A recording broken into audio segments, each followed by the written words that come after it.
Pues vamos a informar sobre la situación de la salud, en especial el comportamiento de la pandemia. Afortunadamente está bajando su intensidad, desde luego todavía hay pandemia, pero pues ya no tiene el mismo efecto nocivo que se registró en los últimos 2 años, ¿no? Vamos a informar sobre eso. Ya vamos reduciendo sobre todo el número de fallecidos, que eso es lo que más duele por causa del COVID, y se va a informar como lo hacemos todos los martes. También aprovecho para hacer un nuevo llamado. Hoy es el último día, pero como es hasta la tarde-noche, todavía en la mañana se pueden comprar los cachitos. 200, sí, y son 200 lotes en la playa de Sinaloa, que es un paraíso, Playa Espíritu, sí, 200 pesos, son 200 lotes, pero además también unos carros de lujo, de esos confiscados, Mercedes, y para gente muy importante. Hay gente que tiene carros buenos y les gusta, y lo merecen y los han comprado con su trabajo honrado. Esto es básicamente. Y vamos a pasar al informe, doctor Jorge José. Con su permiso, señor presidente, buenos días a todas y todos ustedes. En cuanto al informe de los medicamentos adquiridos por el sector salud para la población de nuestro país, les informo, en la primera por favor, que hasta hoy se han distribuido 728 millones de medicamentos y material de curación, lo que significa el 50%, quedando el restante 50% para distribuir en los meses siguientes. La siguiente lámina les muestra que en la semana del 21 al 25 de marzo se continuó con la entrega de 114.553.000 piezas de medicamentos y de material de curación en las 32 entidades federativas derivadas de la compra consolidada INSABI 2022. Y en la siguiente, en los últimos 7 días se entregaron 25.390.159 piezas de medicamentos y material de curación y están en tránsito 13.574.526 piezas. Pueden ver en la siguiente, con la participación y acompañamiento de las Fuerzas Armadas, durante la semana reciente del 21 al 25 de marzo, se distribuyeron 90.000 piezas de equipo de protección personal en el estado de Chiapas. Y en la siguiente, como ustedes saben, el INSABI, con la suma de 31 entidades federativas en el plan de distribución de la última milla y con ayuda desde luego de Sedena y Birmex, han distribuido en 16 estados en lo que va del año 15.004.375 piezas, abasteciendo así 1.348 unidades estatales de salud y del Instituto Mexicano del Seguro Social. También les informamos que del 21 al 25 de marzo se prepararon 2.490 mezclas de medicamentos para el cáncer para pacientes de los hospitales ahí señalados, el Hospital General de México, del Instituto de Enfermedades Respiratorias, del Instituto Nacional de Cancerología, del Hospital Infantil de México, el Hospital Regional de Iztapaluca, el Hospital Juárez de México y el Hospital Gea González. Así continuamos con la optimización de los procesos de registro y comunicación interinstitucional AMATES para hacer más eficiente el trabajo de la central de mezclas, en las cuales además antibióticos y productos alimentarios se mezclan. Muchas gracias. Con su permiso, presidente, secretario, maestro, muy buenos días. Buenos días tengan todas y todos ustedes. Como ya señala el presidente, tenemos un remanso en el curso de la epidemia.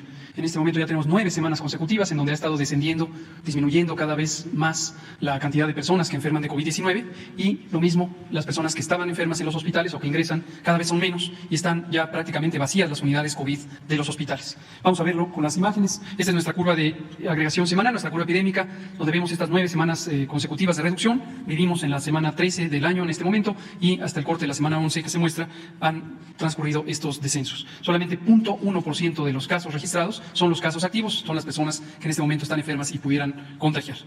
Respecto a la hospitalización, de la misma manera, como lo hemos ido comentando en todas las semanas recientes, en los últimos 2 meses, se ve este descenso y tomamos como referencia el punto máximo de la epidemia, la cresta o pico de la segunda ola. Desde ese punto tenemos una reducción de 97% en la hospitalización. Solamente el 5% de las camas designadas para COVID, tanto con como sin ventilador, están ocupadas y ya hay muchas personas que ingresaron, muy pocas personas que ingresaron al hospital por esta razón. La mortalidad, que es la indicación más grave, más delicada y desde luego más dolorosa de la epidemia, también una reducción absoluta de 98% cuando comparamos lo que vivimos en este momento con lo que tuvimos en la cresta de la segunda ola. Desde luego, el factor más importante ha sido la vacunación. Y el detalle específico de la mortalidad, tenemos en este momento, en las últimas 2 semanas, un promedio de 35 defunciones por COVID, en promedio al día, en los últimos 14 días. Desde luego, es muy importante no perder de vista que cada una de las personas que pierde la vida por COVID, desde luego por cualquier otra causa, pues es una tragedia, es una situación muy dolorosa para la familia, para sus seres queridos, y aunque fuera una sola, es de lamentar. Pero cuando lo vemos en términos de lo que ha significado la epidemia, es una noticia positiva el hecho de que haya ya tan pocas personas que en este momento pudieran perder la vida por COVID. Vamos a ver, en vacunación, seguimos avanzando, seguimos poniendo vacunas, casi 192 millones de dosis se han utilizado y se ha vacunado en el esquema primario a 85.6 millones de personas. Como ya hemos comentado, llegamos al 90% de cobertura general y de esquemas primarios ya 9 de cada 10 mexicanas y mexicanos adultos están protegidos con las vacunas. Y en los refuerzos, hoy subrayaremos la importancia de los refuerzos, también hemos continuado avanzando a un ritmo más rápido, dado que es la vacunación que está pendiente en la población. Tenemos ya 3/4 partes, 75% de las personas adultas mayores de 60 años están vacunadas también con su refuerzo. Las personas de 40 a 59 años, 51%, un poco más de la mitad, y las personas de 18 a 39 años, 44%. Seguimos haciendo un llamado y hoy seremos nuevamente enfáticos en eso. El refuerzo es muy importante. Después de que se llegó a los esquemas primarios con 2 dosis o en algunos casos como la vacuna CanSino con una sola dosis, la ciencia fue demostrando que era necesario tener un refuerzo de vacunación. Y con el refuerzo se logra nuevamente levantar la capacidad del sistema inmune y no sustituye el hecho de tener COVID o haber padecido COVID después de las 2 vacunas, eso no sustituye la necesidad del refuerzo. Es mucho mejor tener el refuerzo aun cuando se haya padecido COVID, particularmente en esta última oleada, la oleada de Omicron que ocurrió al inicio de este año. Entonces, si no se ha vacunado o si no te has vacunado, persona que tienes 18 años de edad o más y ya pasaron 4 meses desde que te pusiste tu segunda dosis, vacúnate, ponte el refuerzo. El refuerzo va a ayudar a que tengas la protección más alta que se tiene en este momento. Y vemos en la última imagen justamente este señalamiento de la importancia de los refuerzos. Si te dio COVID después de que tuviste 2 vacunas, de todos modos, vacúnate con el refuerzo.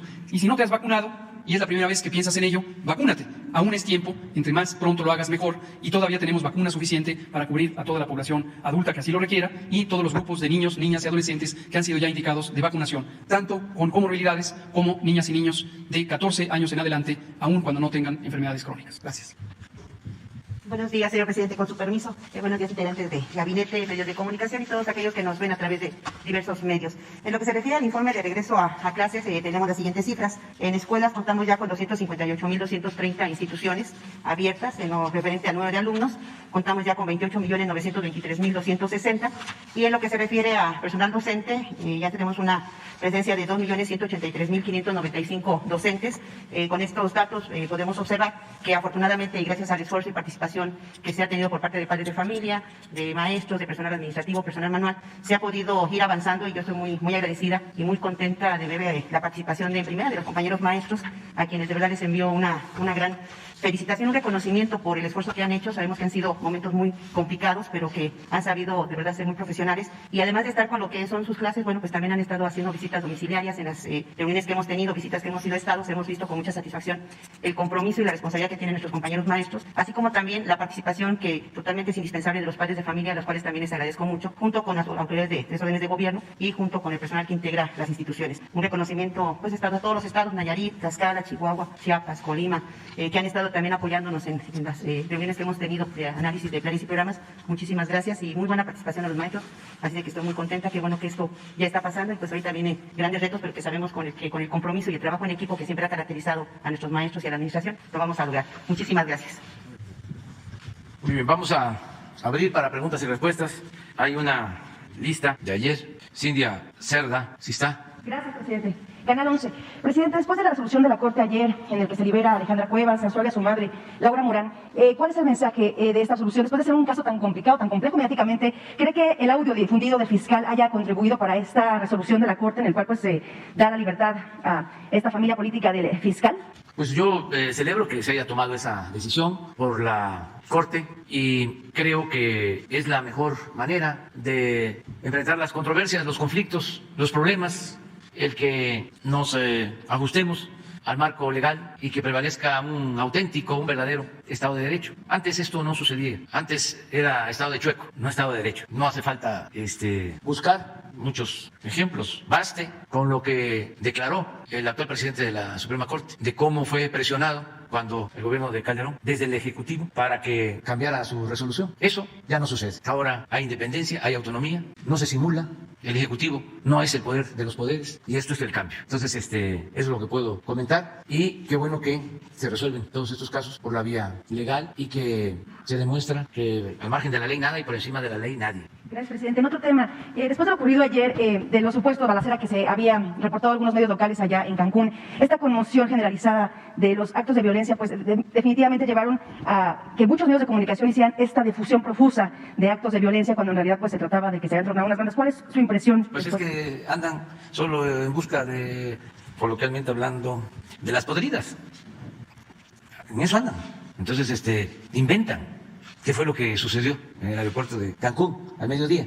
Se cayeron unos espectaculares y entonces se dio a conocer que era una balacera y que había habido después una explosión y como pues hay comunicación, ahora sí que al momento, por los teléfonos, por las redes, la gente que estaba ahí pues se asustó. Pero así estamos, entonces hay que actuar con responsabilidad, con ética, en el caso de los medios, todos, las redes sociales y los medios convencionales. ¿Cuál sería el mensaje para los turistas que pues salieron asustados ayer y el mensaje de que les reconfortaría para retornar y que tengan la confianza? México es un país con tranquilidad, con paz, que la violencia está limitada a muy pocas regiones del país y que tiene que ver más con el enfrentamiento de bandas. Ya no es el tiempo de antes, cuando se le declaró la guerra a la delincuencia organizada, que perdieron la vida muchos inocentes. Llegaron a llamarles daños colaterales. ¿Sí se acuerdan, verdad? Ya eso no, afortunadamente, sucede. Y hay una disminución en la incidencia delictiva en el país en general. Entonces México es un país seguro y de gente buena y de gente trabajadora. Gracias. En otro tema, presidente, sobre el agua en el estado de Nuevo León, el gobernador de la entidad, Samuel García, anunció que había habido un convenio, un acuerdo con la Comisión Nacional del Agua, en el cual se prestaría agua proveniente de Veracruz, del río Pánuco, para el abastecimiento de la región. Ya les quedan solamente 40 días, al parecer, de agua. Entonces, por un año habrá abastecimiento. Sin embargo, el gobernador de San Luis Potosí ha mostrado su inquietud en qué tanto podría afectar este redireccionamiento del flujo de agua hacia Nuevo León. ¿Qué se ha resuelto? ¿Qué conocimiento tiene usted del tema? ¿Cómo se va finalmente a dar solución a esta problemática de agua en esa entidad? Y si viene hoy el gobernador aquí a verlo, Samuel García, si nos puede confirmar. Sí, hoy tengo reunión.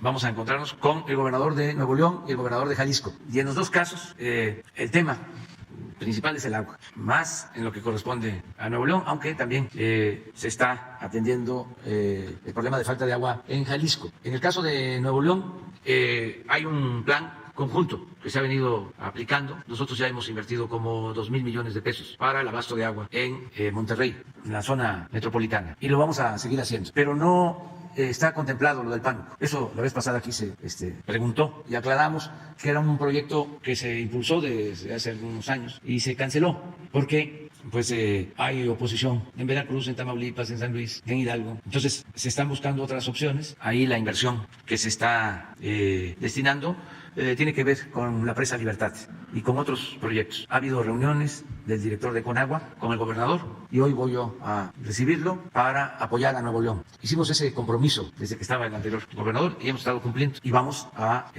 atender si se necesita con más recursos para resolver el problema del abasto del agua y también que se priorice sobre la necesidad, sobre el uso, sobre el abasto del agua, que antes que nada la gente tenga agua. Lo primero es el derecho al agua, es un derecho humano. Entonces no dejar en segundo, en tercer lugar a la gente, poner por delante el abasto del agua a los domicilios, el agua de consumo doméstico. Y eso es lo que vamos a tratar hoy con los dos gobernadores y otros temas. Pues yo creo que va a ser a las 10 y a las 11. 10 y 11. No tengo exacto. Muy bien, entonces vamos con Carlos Guzmán. ¿Qué tal, presidente? Buen día, Carlos Guzmán de Noticias de Veracruz. Bueno, tomando temas de salud, pero sí me gustaría antes comentarle una situación. El jueves pasado fui a cargar gasolina a su gasolinera que está ubicada ahí cerca de la Secretaría de Marina.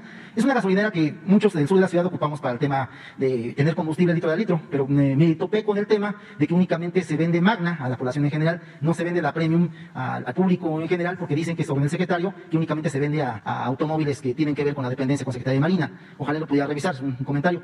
Y mi primera pregunta sería con respecto al tema de lo que ayer pasó. Le comentaba a mi compañero Diego Cedillo del decreto.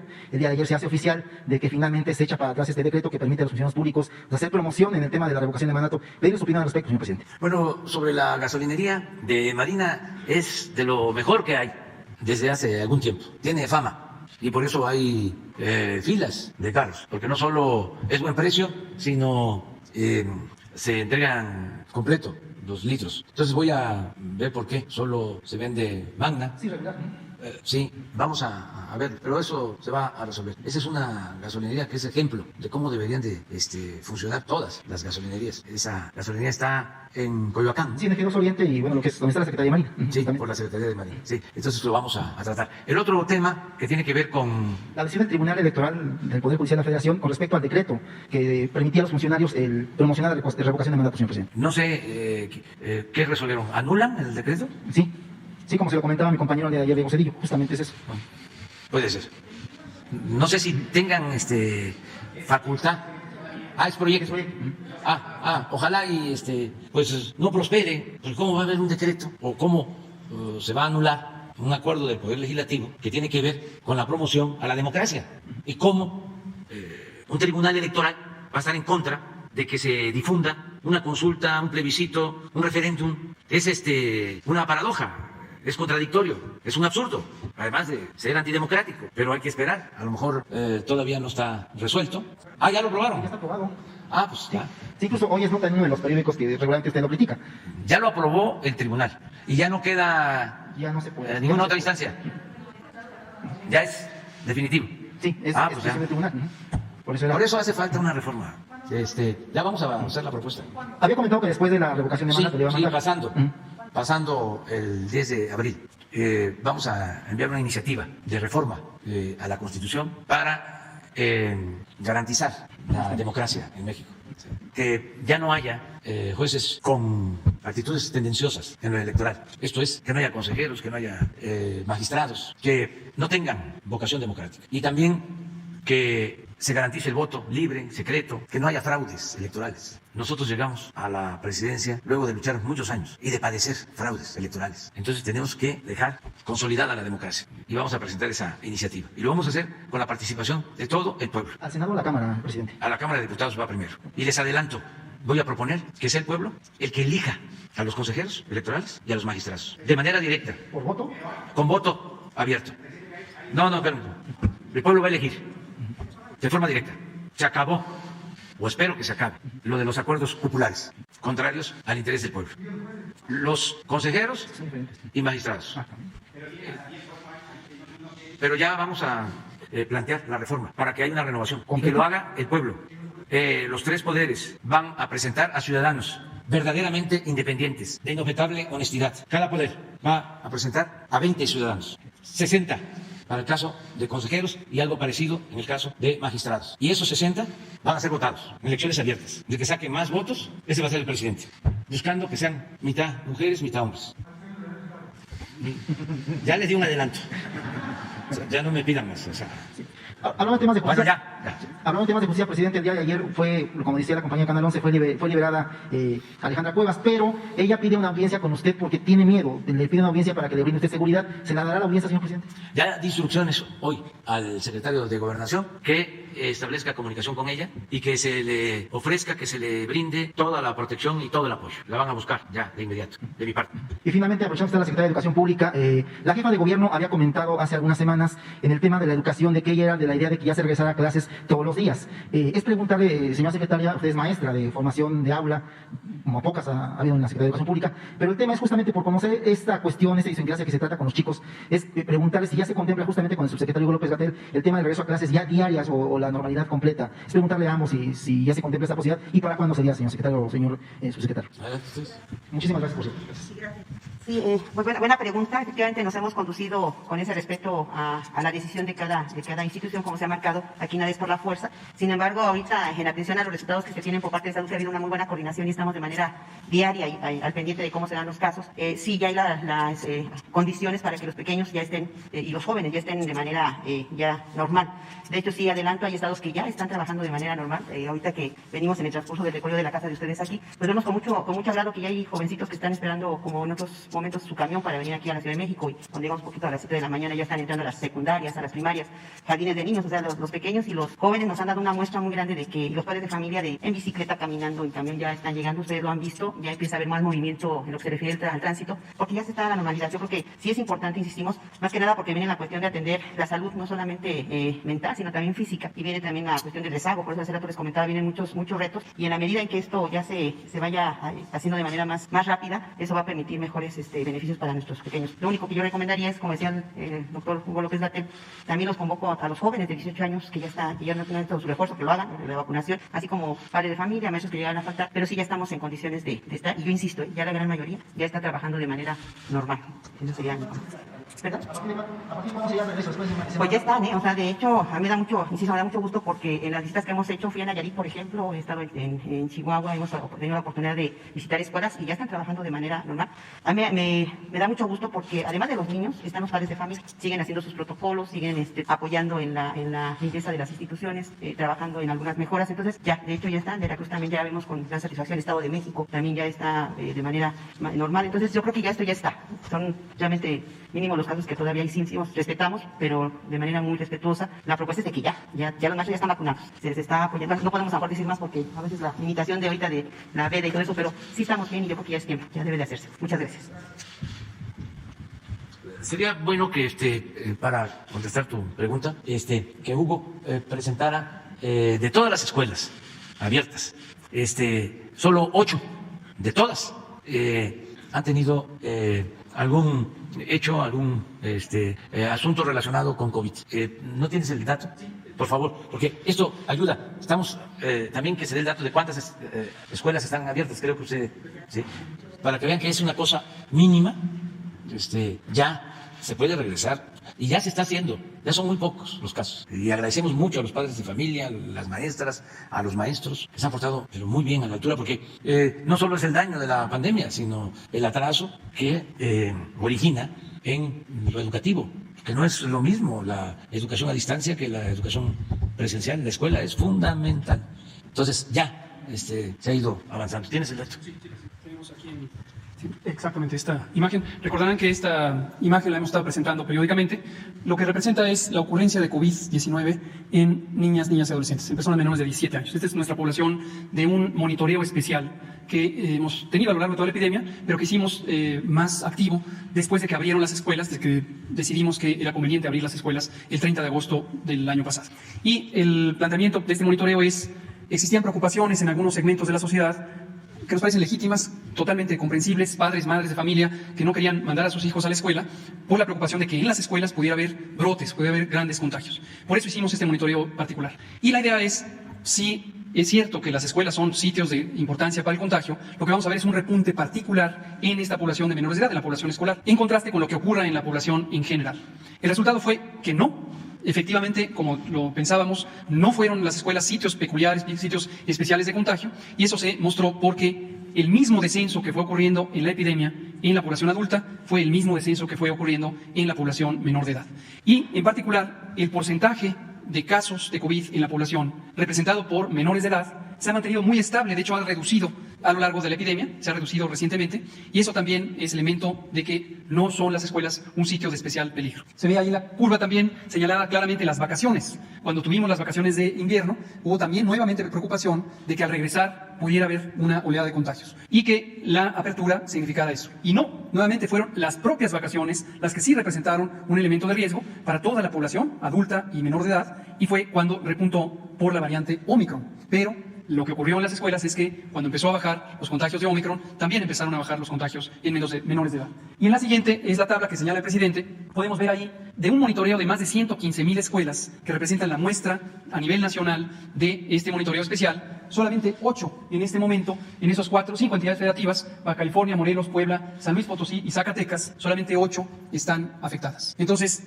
el mensaje es muy claro. Gracias, Carlos Guzmán de ABA Noticias, por preguntarlo. Lo que dijo la maestra Delfina, estamos completamente de acuerdo, lo hemos estado trabajando todos juntos y además le reportamos al presidente todas las semanas lo que está ocurriendo en las escuelas. Y, como lo dijimos desde el 30 de agosto, ya deberían abrir todas las escuelas. Termino con un elemento crucial que ya lo señaló la maestra desde la perspectiva pedagógica, pero también desde la perspectiva de salud y el desarrollo de las personas menores de edad, sobre todo a nivel neuropsicológico, se está afectando por cada día que permanezcan fuera de las aulas. No solamente es el espacio de aprendizaje directo por el proceso pedagógico de la enseñanza, es también la convivencia, la capacidad de relacionarse, el desarrollo del lenguaje, los significados de la socialización con personas de su edad y de otras edades, es la autoestima, es el reconocimiento de la identidad, el reconocimiento de la identidad de otros, en fin, es todo un espectro del desarrollo neuropsicológico. Si se detiene, porque no están en las clases presenciales, la afectación que pueden tener estas personas menores de edad puede ser hasta cierto punto irreversible. Entonces, urge que regresen a las escuelas. Desde el punto de vista de COVID, son sitios seguros, probablemente los más seguros de toda la sociedad, en la medida en que hay los protocolos de seguridad sanitaria, y en cambio, mantenerlos fuera de las aulas les está causando un grave daño. Exhortamos a todas las familias de México, desde luego a todo el sistema educativo nacional, como ya lo hizo la titular del ramo, a regresar ya a las escuelas. Muchas gracias. Bueno, José Sobrevilla. Gracias, presidente. Noreste.net, Veracruz también, y a propósito también de gasolinas. En 2021 se habló mucho de la instalación de las gasolineras del bienestar. En alguna nota periodística se dijo que este 21 de marzo se iba a echar a andar la primera de ellas, en Guelatao, Oaxaca, y según la misma nota, Fonatur hizo público que después de estas se echarían a andar 11 más. Pero lo más importante es que se manejarían bajo el esquema de cooperativas. ¿Qué se puede conocer de este proyecto, señor presidente? Bueno, no está generalizado, no se ha tomado esa decisión. Lo cierto es que la mayoría de los concesionarios de las gasolinerías están actuando con responsabilidad. Ahora que aumentó el precio de los combustibles en el mundo, ayer creo que lo comentaba, solo algunas empresas y la mayoría extranjeras fueron las que quisieron, sin justificación, aumentar el precio de las gasolinas en el país. Pero de las alrededor de 12.500 gasolinerías o gasolineras, de las dos formas se puede decir, se portaron muy bien, se han portado muy bien. Por eso ni siquiera hemos planteado lo de los precios máximos, como se tuvo que hacer en el caso del gas. Sí se podría impulsar el que con cooperativas se puedan atender estas gasolinerías, y hay forma de que con Pemex se pueda llegar a acuerdos. Hay lugares muy distantes donde, si la gente se organiza, pueden tener sus bombas y pueden tener ahí la distribución de combustible si se ponen de acuerdo con Pemex. En el caso de Guelatao ya está la gasolinería. Ahora estuve por allá. Lo que pasa es que me estaban invitando a inaugurar y no se puede, pero ya está. Hay un video, a ver si lo encuentran, en donde me paré a la entrada de Guelatao y me estaban invitando a pasar a la nueva estación de distribución de combustible, de los que andan en la red. La podría tomar como mal el INE, yo creo. Ah, sí, también, es cierto. Mejor no lo ponga. No me vayan a cepillar. Sí, pero bueno, esa es la explicación. Ok, presidente, gracias. En diversas ocasiones usted se ha referido al modelo de inversiones de asociaciones público-privadas, las APP, como un esquema corrupto manejado desde la Secretaría de Hacienda, donde recomendaban a estados y municipios, a empresarios, para la realización de obras que salían hasta 5 veces más caras. Y tenía usted razón. Incluso en un video mañanero usted citó el caso del Hospital de Zumpango en el Estado de México como ejemplo. En Veracruz, da pena decirlo, en la administración de Miguel Ángel Yunes se promovió una APP llamada NL Technologies SADCB para suministrar alumbrado público, que finalmente fue a costos de inversión triplicados con un financiamiento fuera del mercado. Por ejemplo, Tuxpan, se tuvo una inversión de 64 millones de pesos y a los 10 años se ha tenido estipulado un pago de más de 250 millones de pesos por el concepto de mantenimiento, pago de luz, instalaciones de videocámaras en sitios públicos y servicio público de Wi-Fi. Ninguna de estas dos últimas se han cumplido, y además la inversión no ha sido la que se convino, pues los costos de las luminarias han sido pagadas a más precio. Pero no todos se han dejado. Tuxpan le canceló el contrato después de que hubo una requisa que hizo que le revocaran la concesión, y también solicitó a la Secretaría de Finanzas del Estado la cancelación del descuento de sus participaciones a favor de un fideicomiso, dada la decisión del Cabildo de dar por terminado el contrato por incumplimiento. Sin embargo, desde diciembre pasado al día de hoy, que el Ayuntamiento tuxpeño solicitó la cancelación de los descuentos, estos se han seguido haciendo, no solo ahí, sino en muchos de los municipios que tienen contrato con esta empresa. Lo que estimamos corresponde a una suma de 25 millones de pesos por mes, es decir, alrededor de 100,000 millones de pesos a la fecha. Todo esto para proteger los intereses de los bancos y del contratista en perjuicio del pueblo y que suponemos el gobierno del Estado no está enterado. Por cierto, en Mascuspana, esta misma empresa quedó muy mal el año pasado. ¿Cómo podría participar la Federación en casos de corrupción como este, señor presidente? Pues están arreglando todos estos casos. Era la práctica más usual. El gobierno no estaba atendiendo las necesidades de la gente. El gobierno era como una oficina de negocios al servicio de una minoría rapaz. El gobierno era un facilitador para los negocios jugosos de empresas, de corporaciones, de bancos. Todo era negocios, como le llaman en el argot de la delincuencia de cuello blanco, business. Entonces, por eso se daban todos estos contratos. Ni pensar que se utilizara el presupuesto para hacer una obra pública. Todo era concesiones. Y ya no se quedaban en carreteras, sino en reclusorios, alumbrado público, la basura, todo lo privatizado. Entonces, estamos resolviendo esos problemas. ¿Cómo? Si se va a juicios, se tarda mucho, y si se trata de tribunales internacionales, es muy probable que se pierda, porque todas estas empresas tienen mucha influencia en el mundo, despachos de abogados y todo. Entonces, lo mejor es buscar los acuerdos con las mismas empresas, revisar los contratos, porque tampoco a ellos les conviene que se cancelen y que tengan que ir a tribunales. Así lo hemos venido haciendo, así se hizo con los gasoductos, así se hizo con los reclusorios, lo acabamos de hacer ahora con unos contratos que dejaron firmados de mantenimiento de carreteras. Nos sentamos con los que tenían estas concesiones y se logró un ahorro de 1,000 millones de pesos por año, que ese dinero es el que les estamos entregando a los gobiernos municipales de la montaña de Guerrero, que es de la zona, si no es que la zona más pobre de México, y para que hagan sus caminos allá. Entonces, es lo que yo recomiendo, que los gobiernos de los estados puedan llevar a cabo negociaciones, porque así están hospitales, ya hablé de reclusorios, lo que estás mencionando de las luminarias, incluso edificios de oficinas que se entregaron mediante este procedimiento se llama asociación pública-privada. La verdad, un abuso, porque no solo cobraban caro la obra, sino ganaban en el financiamiento, porque son obras a pagar en 10, 15, 20 años, pero establecieron intereses elevadísimos. Entonces se terminan pagando hasta 10 veces lo que cuesta una obra. Y esto lo hacían desde Hacienda, estaba permitido. Le decían a un gobierno estatal, si contratas esta obra mediante este mecanismo, con esta empresa, te autorizamos para que se te descuente de tus participaciones lo que tengas que pagarle año con año. Eso lo crearon en el periodo neoliberal. Y así endeudaron a estados y a municipios. Pero hay que revisar todo eso. ¿No hay otro mecanismo para echarlas abajo? Pues solo los procedimientos legales, porque hay incumplimiento en todos los casos, seguro, de los contratos. Es como si quisiéramos cancelar los contratos que dieron cuando la reforma energética para la explotación del petróleo. Dieron 110 contratos, no me voy a cansar de decirlo. Y engañaron de que iba a llegar la inversión extranjera a raudales y que íbamos a tener mucho más producción de petróleo. Se dieron los contratos, 110 contratos, y no se dieron más porque no les alcanzó el tiempo. Pero de esos 110 contratos ya han pasado 6 años, un poco más, y solo 2 están funcionando. En solo 2 hay inversión. En 108 tienen los contratos y lo que están haciendo es vender acciones de las concesiones que recibieron. Entonces, si quisiéramos, ya ven cómo se quejan, ¿no? De que no hay confianza y que no hay Estado de Derecho y que se asusta la inversión. Pues si fuésemos estrictos, ya hubiésemos cancelado los 108 contratos y tampoco, y no lo hemos hecho, porque ¿para qué? Afortunadamente, como no les dio tiempo, solo abarcaron el 20% de toda la zona petrolera. El 80% quedó bajo el dominio de la nación y con el 80% estamos sacando adelante la industria petrolera. Lo mismo en el caso de la minería. No hemos cancelado una sola concesión y podríamos hacerlo porque se les entregaron las concesiones y no han invertido absolutamente nada.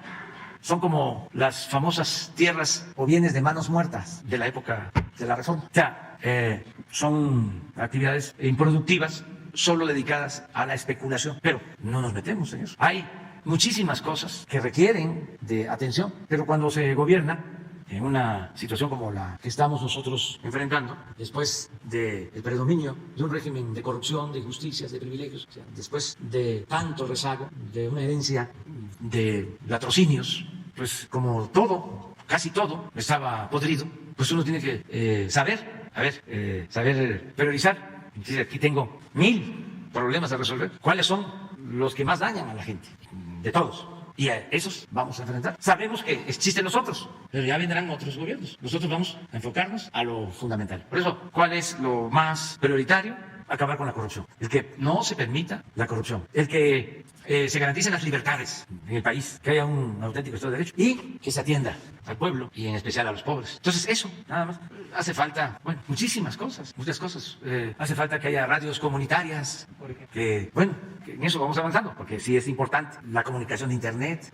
Hace falta el que se mejoren los salarios de los maestros. Estoy consciente de eso.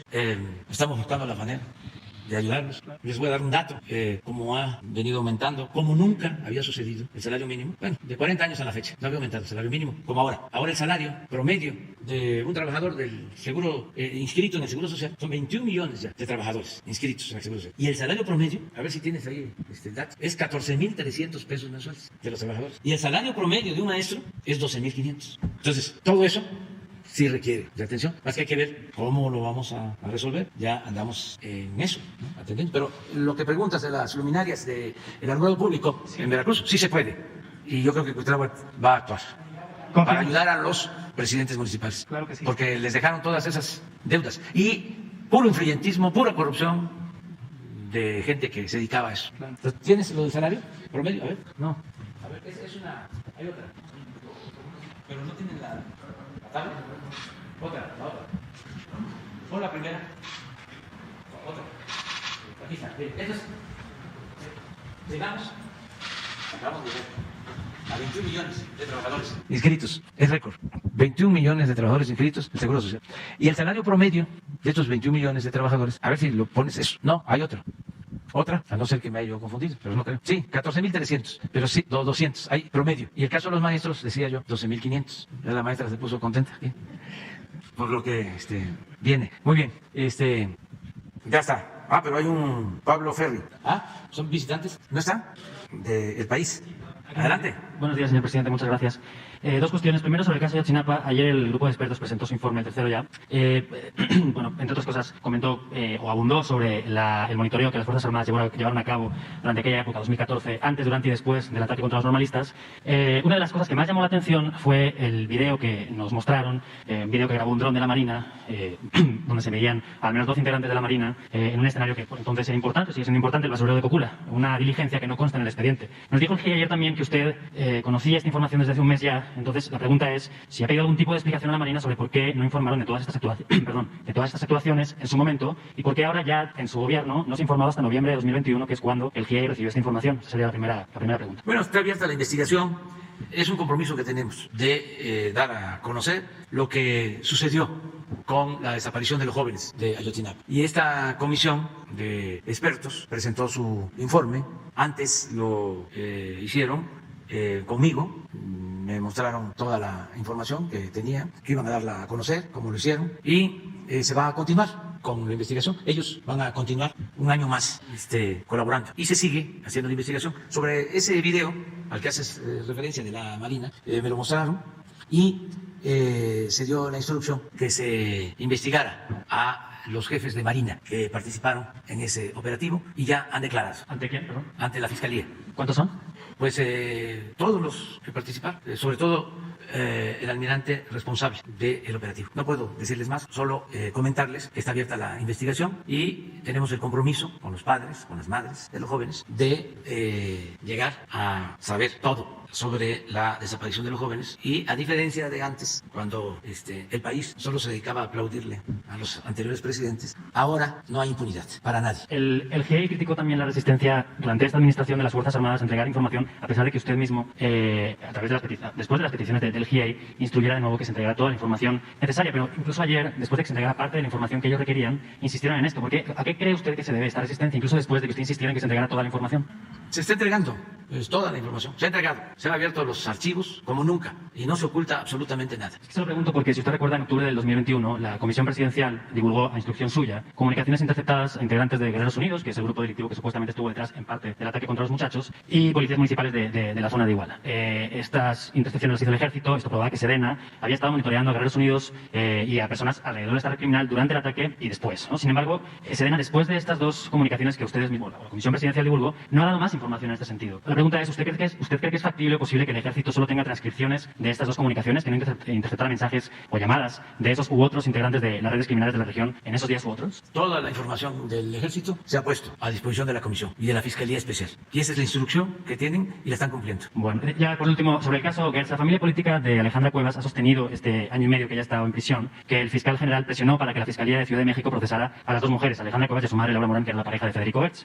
La Fiscalía de Ciudad de México, además, que había archivado la denuncia del fiscal Gertz contra ellas por el asesinato de Federico Gertz en 2016 y 2017, hasta en 2 ocasiones cambió de criterio ya con el fiscal al frente de la dependencia. La pregunta es, ¿en qué posición queda el fiscal tras el fallo? O sea, ¿cree usted que puede seguir y debe seguir al frente de la Fiscalía? Pues yo pienso que si existe esa información o ellos tienen esos elementos, deben de presentar una denuncia y confiar en las instituciones. ¿Pero su confianza en el fiscal, aunque usted ni le pone ni Yo le tengo quita? confianza en el fiscal y tengo confianza en el presidente de la Suprema Corte de Justicia y en otros ministros. Ahora actuaron muy bien en este caso y así espero que sigan actuando todas las autoridades. Y repito, ya no es el tiempo de antes. Ya el presidente no da línea para beneficiar o para perjudicar a nadie. No se fabrican delitos, no se protege a influyentes. Ya no es lo mismo de antes. Y pues qué bien que ustedes están atentos, ¿no?, a estas investigaciones y son bienvenidos aquí. A Yacira, Mireya López. No, ya hasta nos vamos a creer mucho, ya estamos internacionalizados. Buenos días, presidente. Mireya López, del programa Listening Post de la cadena Al Jazeera. Si me permite, quiero hacerle preguntas sobre la violencia contra los periodistas, que ha sido un problema en las últimas décadas, pero en este 2022 se ha puesto de relieve. Cuando usted llegó a la presidencia, prometió poner fin, y lo cito, con la corrupción y con la impunidad que impiden el renacimiento de México. Más de 3 años después, las cosas parecen no haber cambiado mucho, con 8 periodistas asesinados en los 3 primeros meses de este año.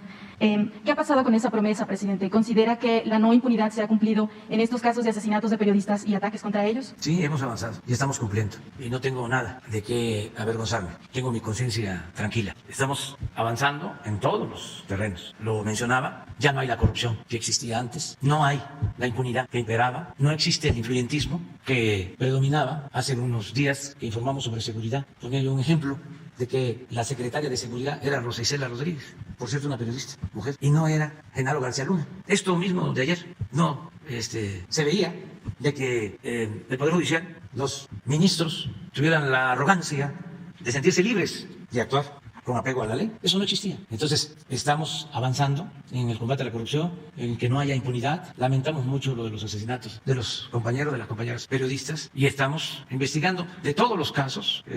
Hay abiertos expedientes de investigación y en la mayoría de los casos ya hay detenidos. O sea que los autores materiales e intelectuales están en la cárcel. Entonces, no somos lo mismo. Claro, todo esto pues lo utilizan nuestros adversarios porque estamos en un proceso de transformación y ellos pues quisieran que quedáramos mal, pero no podemos fallarle al pueblo. Y por eso, bueno, utilizaron hasta el Parlamento Europeo los conservadores de México, que forman parte de la internacional del conservadurismo que prevalece.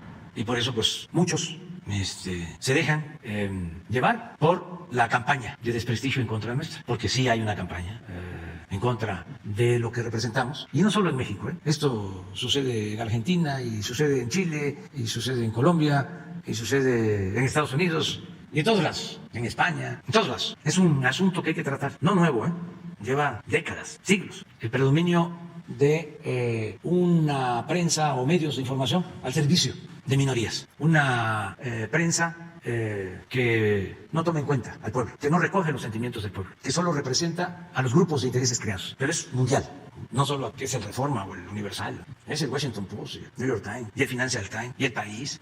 ¿Quiénes son los dueños del país? Pues puros empresarios, accionistas de grandes corporaciones. Entonces, ¿qué defienden esos intereses? ¿Por qué están enojados con nosotros? Porque ya Repsol o Iberdrola no pueden robar como lo hacían antes. Entonces, eso es lo que hay que debatir, papel de los medios de información, y incluir lo que sucede en las redes sociales. Por ejemplo, lo de la compra de los bots, de cómo con dinero difunden una calumnia, una noticia falsa y logran colocarla en trending topic mundial. Y esas plataformas, que saben desde luego a qué se deben esos fenómenos, cómo funcionan esas granjas de bots, se quedan calladas. ¿Y dónde está la ética en la comunicación? ¿Cuál es el respeto que le tienen a la gente, a los usuarios? ¿Por qué no hay apego a la verdad? ¿Se puede calumniar impunemente? ¿Se puede seguir manteniendo la máxima del AMPA del periodismo de que la calumnia cuando no mancha tizna, o calumnia porque algo queda.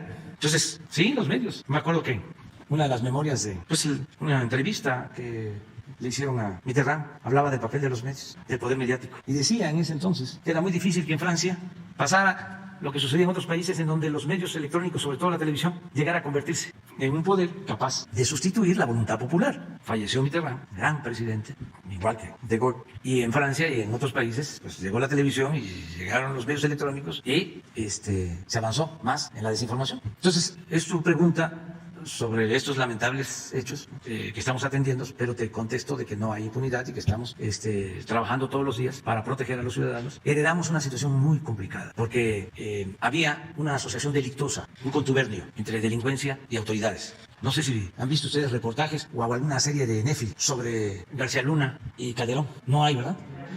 ¿Sí hay? Pues es eso, lo que heredamos. Entonces lleva tiempo. ¿Sí? Ir cambiando nos ha costado, sobre todo, enfrentar el problema de los homicidios. Avanzamos en robo de vehículo, avanzamos en evitar secuestros, en robo en general, pero iba creciendo cada vez más el homicidio, muy vinculado con las bandas de la delincuencia organizada. Y ya logramos detener ese crecimiento y hay, aunque sea todavía incipiente, muy poca, una tendencia a la baja. ¿Y cómo le estamos haciendo? Pues nos está funcionando lo que no les gusta a los conservadores, a la derecha, a los fachos. No les gusta que yo diga abrazos, no balazos. ¿Y qué significa esto? Pues significa atender las causas, combatir la pobreza, la desigualdad, atender a los jóvenes. Pues como eso es lo que empezamos a hacer desde el principio, y eso lleva tiempo para que dé frutos, es ahora que empezamos a tener resultados y vamos a seguir con lo mismo, porque no se puede enfrentar la violencia con la violencia. Es mucha la hipocresía del conservadurismo, el querer resolver todo con el uso de la fuerza. Esa es su concepción, es mano dura, exterminios, masacres, estado represor, mátalos en caliente, y eso ya no se aplica en México. Tampoco se permite que entren armas de Estados Unidos, esos acuerdos que se hacían antes entre el gobierno de Estados Unidos y el gobierno de México para introducir armas. Entonces ya no es lo mismo. Cuesta mucho que lo reconozcan nuestros adversarios porque pues somos distintos. Son dos proyectos distintos, contrapuestos de nación. Ayer hablaba yo de que Loret de Mola pronosticaba que iba a estar el dólar en 35 pesos, ¿no? Él aclaró de que es apócrifa esa publicación, ese mensaje, y está en las redes. Y puede ser apócrifo, pero es lo más cercano a su pensamiento. A mí me tocó escucharlo, tengo la grabación, el día que se votó para decidir qué hacer con el aeropuerto del lago de Texcoco. Y su comentario fue en el sentido de que el dólar se iba a ir a las nubes. Y creo que ayer vi otro, a ver si no es apócrifo, de un señor Zuckerman, que es también ultra derechista, casi fascista, con todo respeto. Lo van a escuchar ahora, porque ese no hace más que atacarnos, pero es obsesivo. A ver si no está.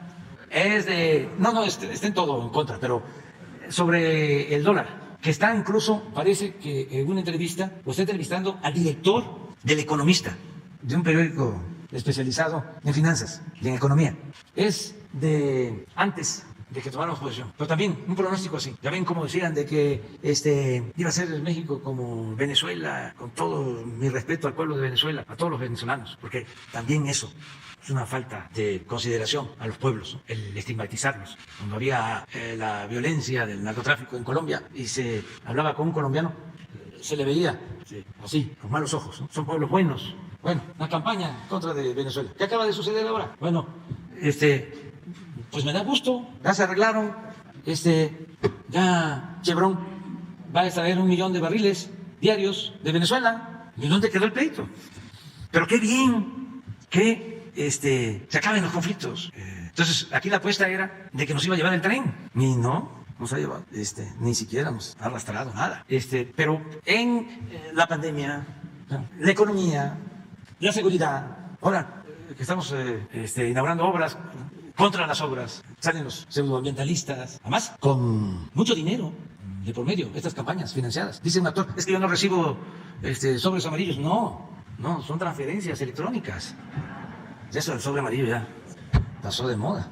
Saben que cuando eran los sobres amarillos había un periodista famoso de la época del chayote, porque ahora ya está más sofisticado. Ahora ya se convierten hasta en empresarios inmobiliarios. Pero antes, en las campañas, cuando dominaba un partido, ya los llevaban en camiones a los periodistas. Ya después eran en aviones, y a Nueva York y a París. Pero en aquellos tiempos eran en camiones, en las giras. Y había uno que era muy famoso como periodista, pero dormilón, y se subió al camión a roncar. Pero pasaban con la bandeja de los sobres, iban entregando. Y estaba dormido, pero hacía así.